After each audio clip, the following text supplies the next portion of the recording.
His exact words were, "Don't screw around. Get up that damn hill now." With the avalanche risk still high, Greg has to get through the 3-mile pass as fast as possible. What a balance, starting up batting, and I appreciate you holding there.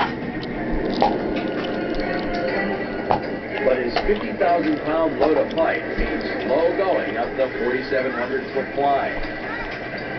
It's not potentially a dangerous situation. It is a dangerous situation. Had an avalanche about 6.5 hours ago. Eat the moon. So when that happens, damn good chance for another avalanche over what's going